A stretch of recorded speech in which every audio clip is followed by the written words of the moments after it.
হাতী ঘোঁৰাৰ খিলোনা যি বিচাৰিছিলোঁ মোক সকলো আনি দিছিল। মোক ৰাজকুমাৰৰ দৰে ৰাখিছিল।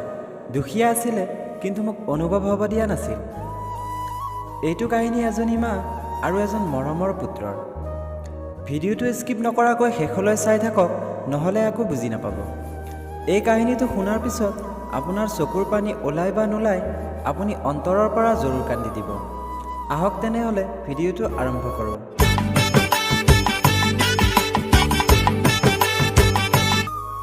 এজনী মায়ে এজন পুত্ৰ সন্তান জন্ম দিছিল।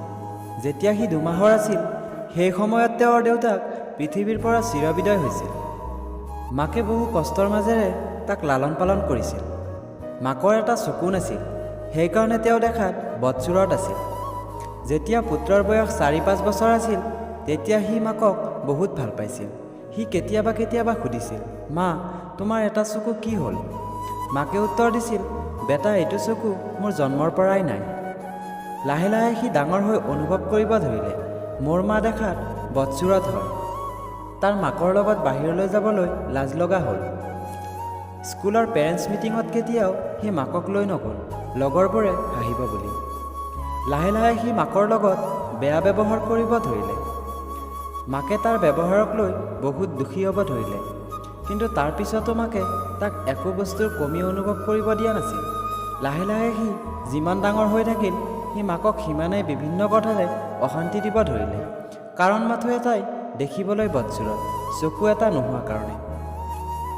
মাকে সকলো সহ্য কৰি মনে মনে থাকি নীৰৱে কান্দি দিন পাৰ কৰিব ধৰিলে।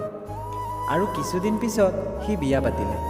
বিয়াৰ পিছত তাৰ ৱাইফেও তাক ক'ব ধৰিলে, তোমাৰ মা বদচুৰত হয়, মই তাইৰ লগত একেখন ঘৰত থাকিব নোৱাৰোঁ। তুমি এটা সিদ্ধান্ত ল'ব লাগিব, এইখন ঘৰত হয়তো মই থাকিম, নহ'লে তোমাৰ মা। কথামতেই কাম। কিছুদিনৰ পিছত সি মাকক ঘৰৰ পৰা উলিয়াই দিলে। মাকে যেনে তেনে য'তে ত'তে দিন কটাব ধৰিলে। মাকে তাক মৰমতে বিকি বুলি মাতিছিল। আৰু এমাহৰ পিছত বিকিৰ বাৰ্থডে আছিল। বিকিৰ এটা বেয়া অভ্যাস আছিল, সি বাইক বহুত স্পীডত চলায়। বহুত ৰং ৰূপেৰে বিকিৰ বাৰ্থডে পাৰ্টি আয়োজন কৰা হৈছিল। সন্ধিয়া সময় বিকিৰ সকলো ফ্ৰেণ্ডছ, ৱাইফৰ ফ্ৰেণ্ডছ আহি বিকিৰ ঘৰত উপস্থিত হৈছিল। ৱাইন, বিলাসী খাদ্য, ডিজে পাৰ্টি, আনন্দৰ যেন সীমা নাই। হঠাৎ বিকিৰ ঘৰৰ কলিং বেলটো বাজি উঠিল। বিকিয়ে কোনোবা গেষ্ট বুলি দৌৰা দৌৰিকৈ বাহিৰলৈ গৈ চাৰিওফালে চাই কাকো দেখিব পোৱা নাছিল। হঠাৎ বিকিৰ চকুত পৰে এটা চিঠিৰ খাম। বিকিয়ে সেইটো লগে লগে খুলি চাইছিল, য'ত লিখা আছিল, হেপী বাৰ্থডে বিকি, আজি তোমাক তুমি নজনা সত্য এটা ক'ম। তুমি যে মোক সৰুতে সুধিছিলা, মা তোমাৰ চকু এটা কি হ'ল বুলি। তুমি সৰুতে খেলনা বস্তুৰে খেলি থাকোঁতে এটা চকুত বেয়াকৈ আঘাত পোৱা, আৰু মই তোমাক ততাতৈয়াকৈ হস্পিটাললৈ লৈ যাওঁ। ডক্তৰে সকলো পৰীক্ষা কৰাৰ পিছত কয় এটা চকু বেয়া হৈ গৈছে। এটা বিকল্প আছে, যদি কোনোবাই এটা চকু ডোনেট কৰে ঠিক হৈ যাব। আৰু মই সেই ফৰ্মেলিটিখিনি পূৰা কৰি চকু এটা তোমাক দিছিলোঁ। সেইকাৰণে মই দেখিবলৈ বদচুৰত। বিকিয়ে সি কৰা ভুল বুজিব পাৰিলে আৰু লগে লগে ৰং বিৰঙৰ পাৰ্টি এৰি মাকক বিচাৰি ইফালে সিফালে দৌৰি দেখিলে এজনী মহিলা গছ এজোপাৰ তলত পৰি আছে। মাথো হাত ভৰি অলপ অলপ লৰি আছে। বিকিয়ে ওচৰলৈ গৈ চিঞৰি উঠিলে, মা! মাকৰ মূৰটো সি তাৰ কোলাত তুলি লৈ একো ক'ব নাপাওঁতে মাকে থকা বকা মাতেৰে, বাবা, বাইক লাহে লাহে চলাবা বুলি কৈ দুচকু মুজি দিলে। লগে লগে যেন বিকিৰ মূৰত আকাশ খহি পৰিল। সি বুজিব পাৰিলে কি ভুল কৰিলে। হীৰা বুলি কয়লাৰ পিছত দৌৰি আচল হীৰা হেৰাই পেলালে।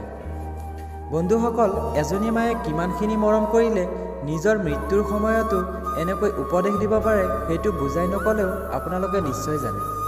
প্ৰিয় বন্ধু বান্ধৱীসকল, ভিডিঅ'টোৰ জৰিয়তে মই 3টা মেছেজ দিব চেষ্টা কৰিছোঁ। নাম্বাৰ 1, আপোনাৰ মৰমৰ সন্তানটিক টয়ছ দিয়ক, কিন্তু এনেকুৱা টয়ছ নিদিব যিটোৰে নিজৰ ক্ষতি হ'ব পাৰে। নাম্বাৰ 2, আপুনি যদি বাইক বেছি স্পীডত চলায়, অনুগ্ৰহ কৰি আজিয়ে বাদ দিয়ক। কাৰণ আপুনি যেতিয়া ঘৰৰ পৰা বাইকখন লৈ ওলাই যায়, ঘূৰি নহালৈকে আপোনাৰ মাৰ কলিজাখনে চটফটাই থাকে। শ্ল' ড্ৰাইভ, লং লাইফ। নাম্বাৰ 3, আপোনাৰ মাৰ লগত যদি সম্পৰ্কটো অলপ বেয়া হৈ আছে, আজিয়ে চৰি বুলি কৈ লাভ ইউ মা বুলি কৈ দিয়ক। মায়ে হাজাৰ ভুল মাফ কৰি বুকুত খাবতি ল'ব। ভিডিঅ'টো ভাল লাগিলে লাইক কৰিব। যদি আপুনি মাক ভাল পায় কমেণ্ট বক্সত লাভ ইউ মা লিখিবলৈ একেবাৰে নাপাহৰিব। আৰু যিসকলে ভিডিঅ'টো নতুনকৈ চাই আছে চেনেলটো ছাবস্ক্ৰাইব কৰি ল'ব। ধন্যবাদ। জয় আই অসম।